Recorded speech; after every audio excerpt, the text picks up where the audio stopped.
Retrospection Radio Theater presents Come in and join us for a tale.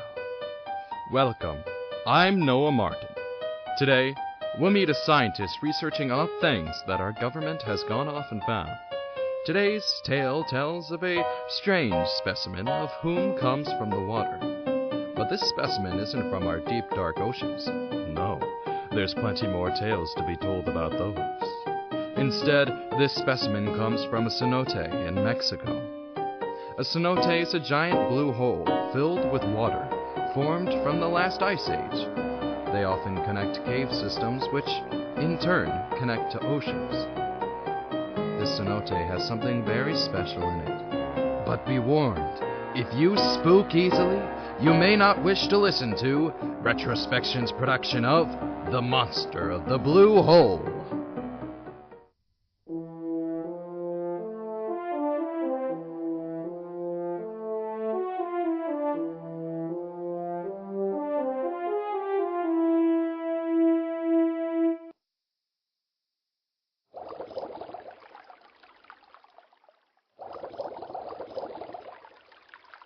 Today is the day.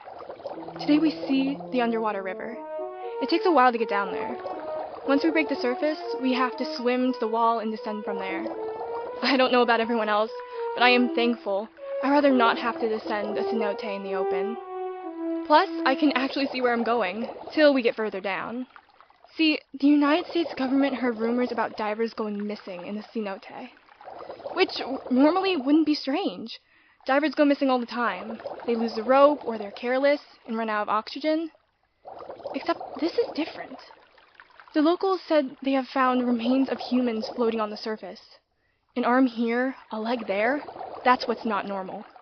Normally, nothing bad lives in the cenote. In fact, nothing at all. So what could be down there? Anyways, now we're here, equipped with weapons, of course, to see what exactly is happening. I'm expecting some sort of eel or cavefish that is adapted. Anyways, gotta keep descending, looking around to see if we find anything.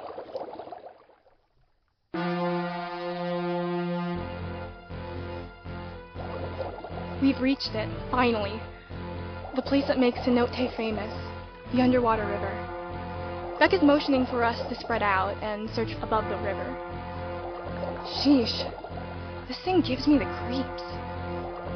This isn't actually a river. It's where the fresh water from the cenote and the salt water from the ocean meet. It creates a sort of mist that makes the illusion of us not actually floating around in fresh water right now. In the middle of the mist is an island with a tree and branches sticking from it. They must have floated a long, long way from the surface. There are no unusual signs here. We decide to go deeper, past the mist, into the salt water. 32 meters down. Descending, I can see the remains of plant life built up beneath me. Touching this will release a toxic hydrogen sulfide. Nothing could possibly ever survive down here. Nothing. Again. Eventually, we decide to rise. Thomas goes up first, then Juliet, Beatrice, Bernie. Then I slowly start to ascend.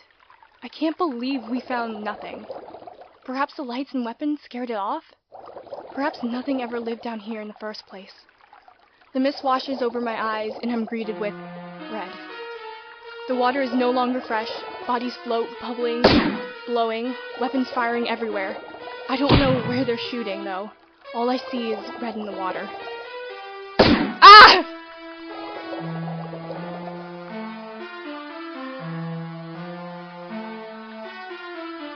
So the beast is stable? It appears so. Thank you, Mr. Cronin, for stopping by.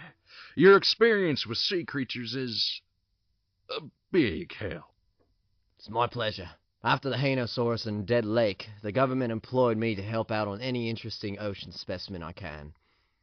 Well, this isn't an ocean specimen. Oh, well, then I can't help. Bye. Funny, Mr. Cronin. No, this specimen came from Cenote Mexicana. Mexico? Indeed, Mexico. We had a team of divers explore the cenote top to bottom. Then it appeared from nowhere as they began to head into fresh water. Interesting. Is it violent? Only one diver survived. May I see then? She's recovering. That bad, huh? Well, actually, a fellow diver shot blindly and hit her instead of the creature. Good to know the United States government employs great We're shots. scientists, not soldiers. Have your field operatives had no training? Let her know I wish to speak to her as soon as she's able. How long did it take? Not long, sir. We had another dive team there, just in case. They came down and rescued her. It turned out that a trank had hit its mark and took down the creature. Not before the rest of the team bled out, though, I'm afraid. Shame. Oh well, not every experiment can go right. This creature can live in fresh water? Yes. We put it in the cenote hoping that it would adapt to the salt water there. The cenote is very remote and doesn't see very many visitors. There's hydrogen sulfide in the salt water there. I must admit, we did not think this through very well. No, you did not. I want you running experiments on the creature. We designed it to be able to adapt to any situation. Has it shown any cognitive thinking yet? No, not yet. How are we supposed to create the next super soldier if we can't progress? Don't let anyone know what we're doing here. Yes, sir. Oh, and Galley. Yes? That includes Mr. Cronin. He's here merely to give us ideas on the creature.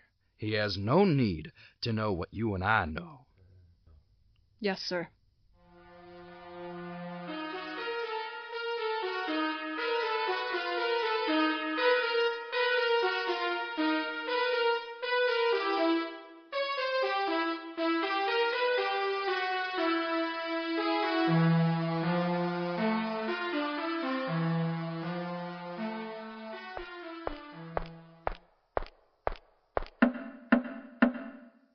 Dr. Krell. Mr. Cronin, please come in.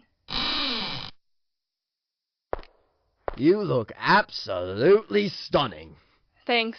A girl doesn't get that too often when she's wrapped in bandages and internally bleeding. At least they got the harpoon out. Indeed. Dr. Krell, what can you tell me about this monster? I'm not entirely sure it is one.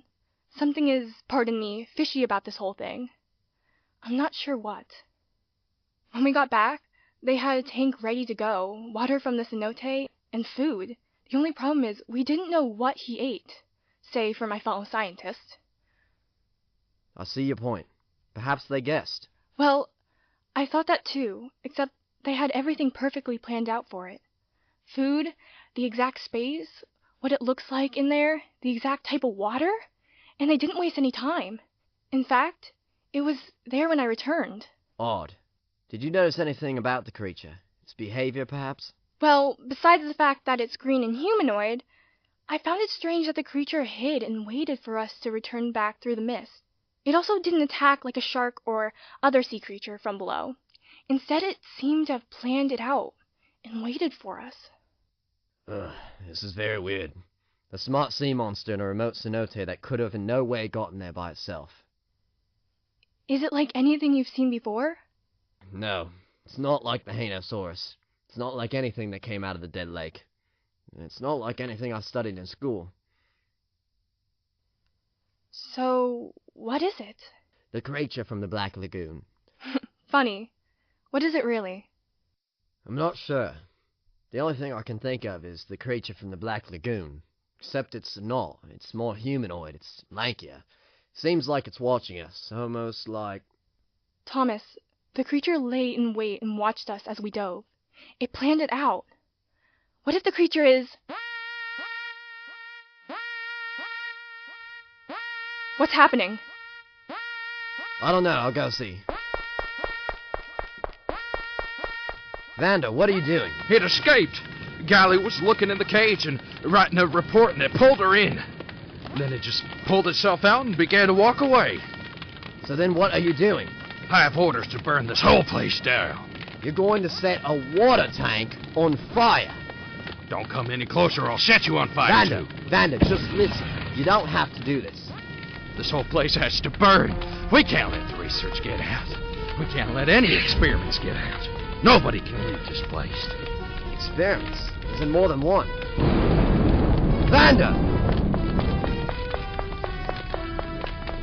Run, run, Cronin. Well, we will find you. You won't tell anyone what you've seen today. Dr. Krell, we've got to. Stay back! I'm not here to hurt you, I just came to help her. I'm warning you. It's okay. You can let him come in. He's a good guy. Here, I'll lift you up and carry you out. Vander's setting this whole place on fire. He's gone mad. The man was never stable. He liked it organized, and the second something went wrong, he crumbled. Come with us, creature. We'll lead you to safety. We'll get out of here before it collapses. Well, I'm not the one running. You're carrying me. If you don't get out, I don't get out.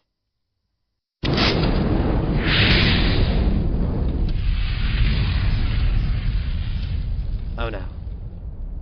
Oh no. Oh, yes. I can't let you leave. Not with the information you know. The United States government can't let anyone who knows about the experiments off the area. No loose ends. The creature! It's running towards him. That includes you, my greatest failure. You will burn. The creature is burning. It's still running towards Vander. What are you? No! Don't you dare! No!